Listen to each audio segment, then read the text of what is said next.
विधानसभा आसन में भूतपूर्व मंत्री तथा विधायक कौशिक राय की विजय लगभग निश्चित है। इस क्षेत्र में लोगों में काफी खुशी की माहौल देखने को मिली। मतदान के बाद पत्रकारों से उन्होंने कई पहलुओं पर अपने मतों का बखान किए।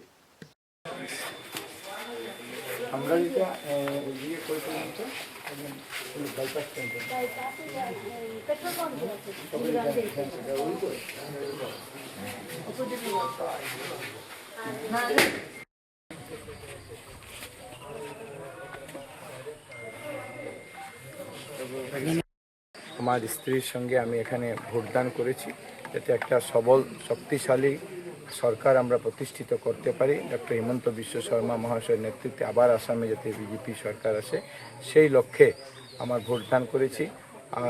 এবং জনগণের যেভাবে উৎসাহ আমরা লক্ষ্য করেছি, প্রত্যেকটি জায়গাতে মানুষ বেরিয়ে এসে গণতন্ত্রের এই উৎসবে সবাই অংশগ্রহণ করছে। আর লক্ষ্মীপুরেও ভারতীয় জনতা পার্টি একটা ঐতিহাসিক বিজয় আজকের এই নির্বাচনের মাধ্যমে হবে বলে আমি আশাবাদী। কয়টা সিট আসবে?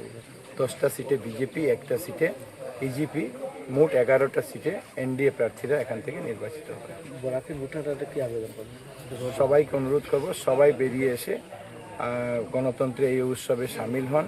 একটা শক্তিশালী সরকার গঠনের উদ্দেশ্যে ডক্টর হিমন্ত বিশ্ব শর্মা মহাশয়ের নেতৃত্বে আসামের ভারতবর্ষের প্রধানমন্ত্রী নরেন্দ্র মোদীজির নেতৃত্বে যাতে আমরা ওনাদের হাতকে শক্তিশালী করতে পারি, এই আবেদন রাখি।